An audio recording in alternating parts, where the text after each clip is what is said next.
wabarakatuh. Saya Dini Indo Firawati. Selamat datang di channel saya, Dini Indo. Saya akan berbagi informasi di channel ini tentang kesehatan ibu dan anak serta kebidanan. Selamat menikmati videonya. Kali ini kita akan membahas tentang pembahasan soal uji kompetensi kehamilan yang ketiga. Ada 2 sesi. Sebelum sesi ini ya, silahkan dilihat di channel YouTube saya. Baik, untuk sesi ini kita mulai. Soal pertama, seorang perempuan umur 23 tahun, grafida 1 P0 A0, hamil 32 minggu 5 hari, datang ke praktek mandiri bidan mengeluh susah buang air besar. Hasil pemeriksaan menunjukkan tekanan darah 120 mm Hg, frekuensi nadi 86 kali per menit, frekuensi nafas 20 kali per menit, dan TFU 30 cm. Pertanyaannya, apakah yang mempengaruhi terjadinya ketidaknyamanan pada kasus tersebut? Ketidaknyamanan yang dimaksud adalah susah buang air besar. Kita lihat ya, untuk jawaban A, yaitu hormon progesteron. Ini adalah jawaban yang paling mungkin karena hormon progesteron pada saat hamil itu sangat meningkat dan menyebabkan relaksasi otot sehingga peristaltik usus juga menurun. Hal inilah yang menyebabkan sembelit atau susah buang air besar. Kemudian pilihan B, hormon estrogen. Tentunya ini bukan pilihan tepat karena hormon estrogen fungsinya pada saat kehamilan itu menebalkan uterus untuk menerima janin dan menyiapkan diri pada saat ada kontraksi uterus pada proses persalinan. Selain itu, fungsi hormon estrogen adalah membesarkan payudara untuk siap memproduksi air susu ibu. Jadi untuk B tidak sesuai ya dengan keluhan susah buang air besar. C, hormon HCG. Hormon HCG itu dibentuk oleh plasenta untuk mencegah menstruasi dan merangsang pembentukan progesteron pada saat kehamilan, sehingga ini tidak sesuai dengan masalah susah buang air besar. Sedangkan hormon LH dan FSH ini adalah hormon yang dikeluarkan tubuh pada saat terkait dengan pematangan sel telur dan proses menstruasi. Jadi jawaban yang tepat adalah hormon progesteron. Oke. Untuk soal nomor 2. Seorang perempuan umur 26 tahun, grafida 1, partus 0, abortus 0, usia kehamilan ibu 33 minggu. Ibu datang ke praktek mandiri bidan dengan keluhan sering merasa sesak nafas. Hasil pemeriksaan tekanan darah 120 mm Hg, frekuensi nadi 86 kali per menit, frekuensi nafas 24 kali per menit, dengan berat badan 60 kg, tinggi badan 155 cm. Bidan menjelaskan sesak nafas ini disebabkan oleh pembesaran uterus dan kebutuhan oksigen pada ibu hamil yang meningkat sampai 20%. Pertanyaannya, apakah konseling yang diberikan pada kasus tersebut? Yang menjadi fokus kita, masalahnya adalah sering sesak nafas. Itu keluhan ibu ya. Namun kalau kita lihat frekuensi nafasnya normal 24 kali per menit. Jadi untuk jawaban A, konseling untuk bernafas dengan frekuensi cepat saya kira kurang tepat ya, karena kalau nafasnya cepet-cepet ya itu semakin bikin sesak nafas ya. Untuk pasang oksigen pilihan B itu juga kurang tepat karena nafasnya masih tergolong normal, cuma ibu merasa sesak ya. Kemudian C, tidur miring dan tarik nafas dalam. Ini pilihan yang mungkin lebih tepat karena dengan tidur miring itu bisa melonggarkan jalan nafas. Selain itu, dengan menarik nafas dalam maka kebutuhan oksigen di dalam tubuh yang meningkat sampai 20% bisa dipenuhi. Dengan menarik nafas dalam, semakin banyak oksigen yang masuk ke dalam tubuh. D. Memakai baju yang longgar. Kalau memakai baju longgar saja tidak bisa mengurangi sesak nafas. Kemudian pilihan E, tidur menggunakan alat pendingin juga tidak bisa mengurangi sesak nafas. Karena itu jawaban yang tepat untuk soal nomor 2 adalah C, tidur miring dan tarik nafas dalam.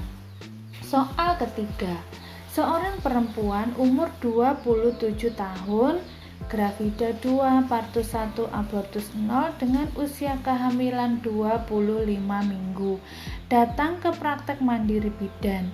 Ibu hamil mengatakan bingung dan takut untuk berolahraga pada kehamilannya saat ini.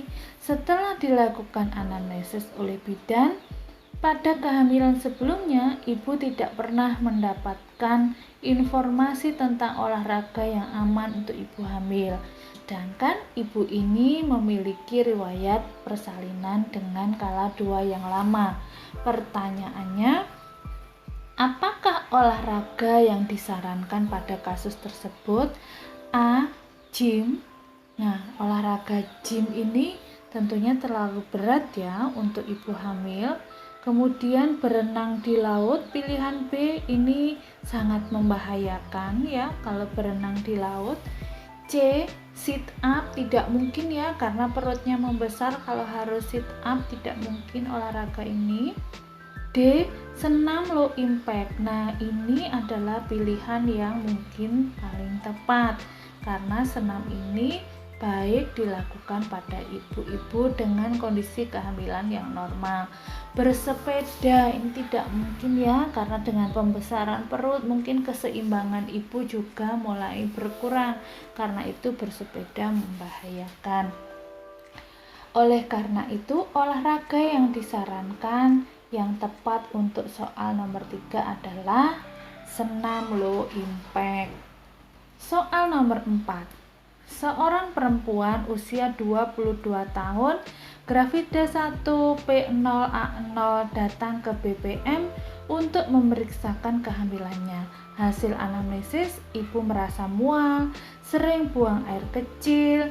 Hasil pemeriksaan aminore 5 bulan, pembesaran abdomen normal, tekanan darah 120/80 mm/Hg, frekuensi nadi 80 kali per menit, frekuensi pernafasan 20 kali per menit, suhu 36,6 derajat Celcius dan denyut jantung janin 140 kali per menit. Pertanyaannya, apakah yang merupakan tanda pasti kehamilan pada kasus tersebut? Kita lihat ya, tanda pasti. Pertanyaannya, A. Mual. Mual bukan merupakan tanda pasti karena siapapun bisa saja mual meskipun tidak hamil. Aminore, seseorang dengan stres mungkin atau cemas, kekhawatiran tertentu bisa mempengaruhi keseimbangan hormon sehingga menyebabkan seseorang aminore. Jadi ini juga bukan tanda pasti. Sering buang air kecil tidak terjadi pada ibu hamil saja. Seseorang yang mengalami infeksi saluran kencing itu juga bisa menyebabkan sering buang air kecil. Jadi ini bukan tanda pasti kehamilan. Kemudian terdengar denyut jantung janin. Nah, terdengar denyut jantung janin itu artinya ada janin di dalam uterus ibu sehingga denyut jantungnya bisa didengarkan. Kemudian pilihan E, pembesaran abdomen. Tidak semua pembesaran abdomen itu berarti hamil, karena pembesaran abdomen bisa disebabkan oleh penyakit yang lain seperti asites atau penyakit-penyakit yang lain. Oleh karena itu, Jawaban yang tepat untuk soal nomor 4 adalah terdengar denyut jantung janin. Soal nomor 5. Seorang perempuan umur 23 tahun, gravida 2, partus 1 kali, abortus 0, hamil 24 minggu, datang ke bidan praktek mandiri untuk memeriksakan kehamilan. Hasil anamnese, gerakan janin dirasakan. Hasil pemeriksaan, tekanan darah 120/80 mm/Hg, frekuensi nadi 86 kali per menit, frekuensi nafas 20 kali per menit, denyut jantung janin 140 kali per menit, dan balut temannya positif. Pertanyaannya, berapakah tinggi fundus uteri yang sesuai pada kasus tersebut? Usia kehamilannya 20 minggu ya. Mari kita lihat gambar berikut. Jika 20 minggu, nah kita bisa lihat 24 minggu itu berada pada setinggi pusat. Nah, ini menjadi patokan untuk menentukan tinggi fundus uteri ya. 1 bulan kemudian itu 3 jari di atas pusat. Nah, untuk 40 minggu 2 jari di bawah prosesus sipoideus, 32 minggu setengah pusat prosesus sipoideus, dan 36 minggu setinggi prosesus sipoideus. Jadi kalau kita lihat di sini 40 minggu ini akan turun kembali ya. Ini berkaitan dengan penurunan kepala pada pintu atas panggul. Nah, demikian juga sebelum 24 minggu itu akan kita kurangi ya. Jadi 24 minggu ini merupakan patokan dari tinggi fundus uteri. 20 minggu dikurangi 1 bulan ya, tingginya 2 atau 3 jari di atas simpisis ya. Kemudian 16 minggu itu setengah simpisis pusat, dan 12 minggu itu sepertiga atas simpisis. Nah, dari pertanyaan di atas, berapa tinggi fundus uteri untuk usia kehamilan 24 minggu? Maka jawaban yang tepat adalah setinggi pusat.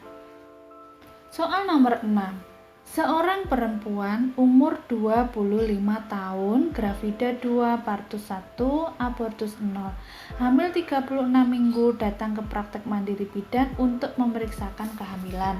Hasil anamnesis, cemas menunggu persalinannya.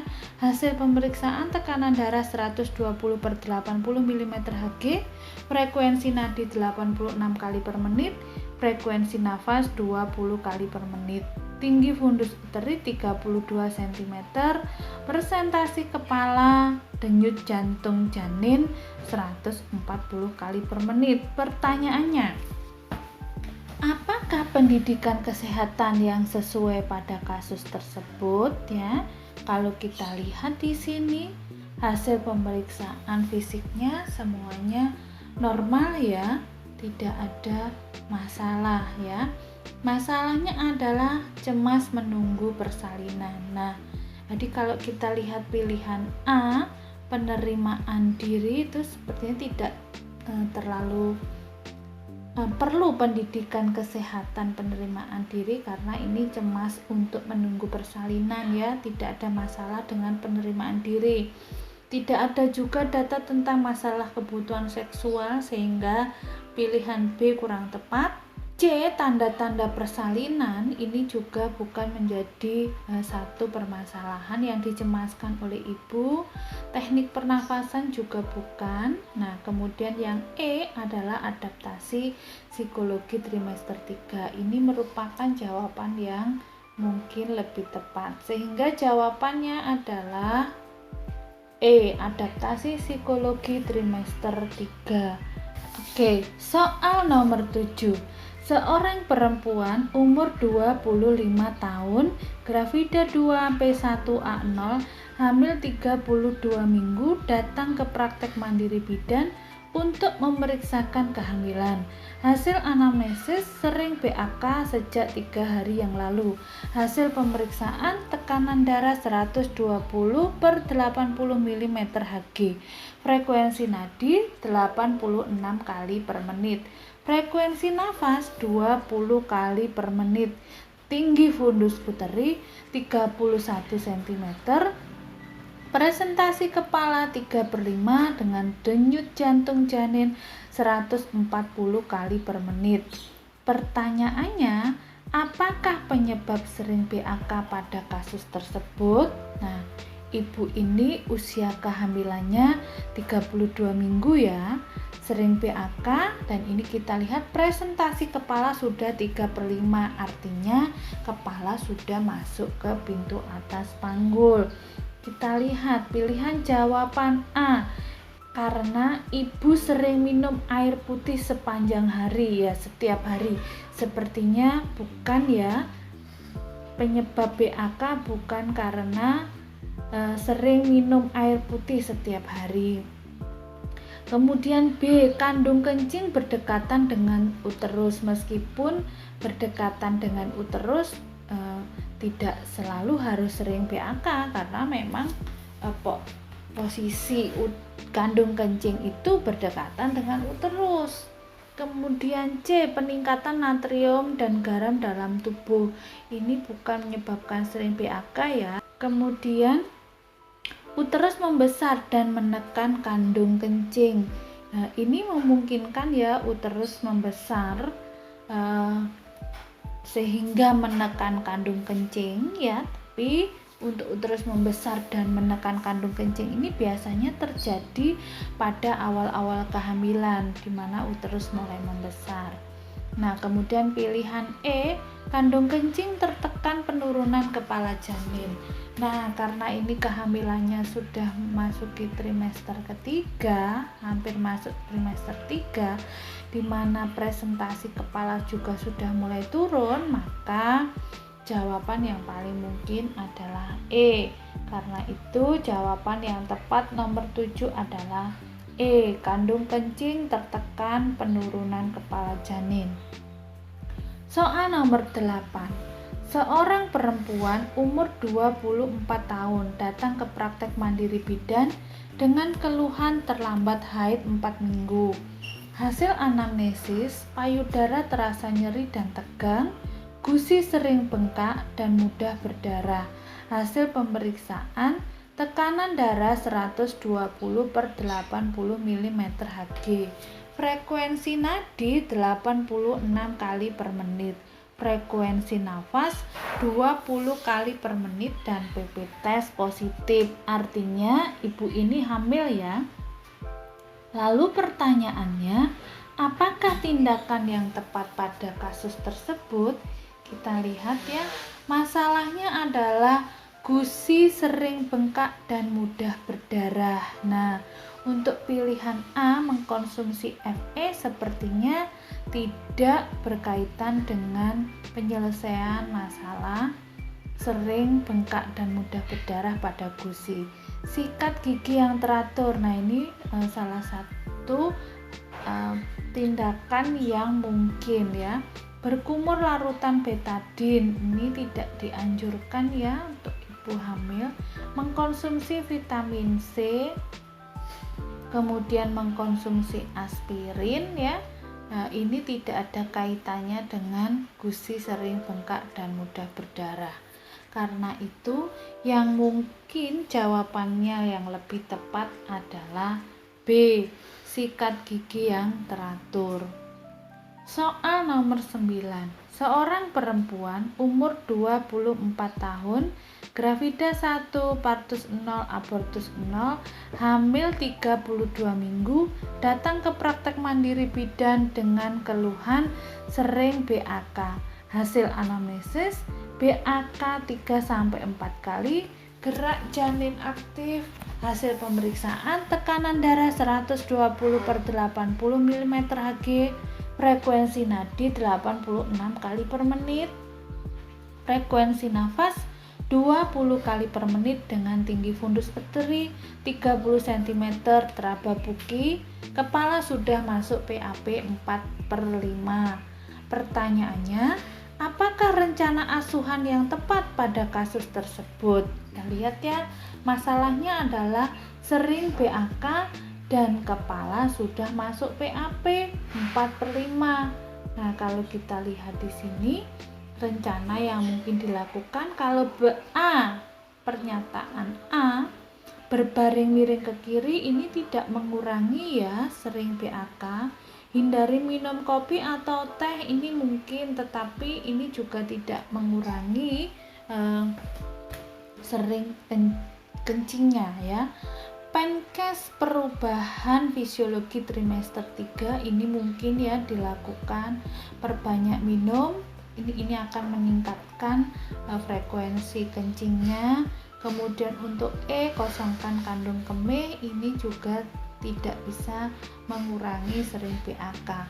Oleh karena itu, karena masalah yang terjadi pada ibu ini, sering BAK merupakan hal yang fisiologi terjadi pada trimester 3 akibat penurunan kepala pada pintu atas panggul, maka pilihan yang tepat adalah C. Penkes perubahan fisiologi trimester 3. Nah, kita telah mempelajari soal-soal terkait dengan kehamilan. Silakan dipelajari kembali beberapa soal-soal yang sudah tersedia di sesi-sesi sebelumnya.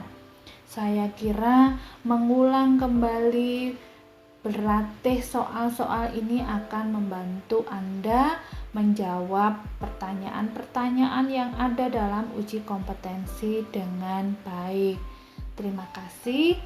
Semoga yang saya sampaikan untuk membahas uji kompetensi ini bermanfaat. Sampai ketemu di sesi selanjutnya. Terima kasih sudah menonton video saya.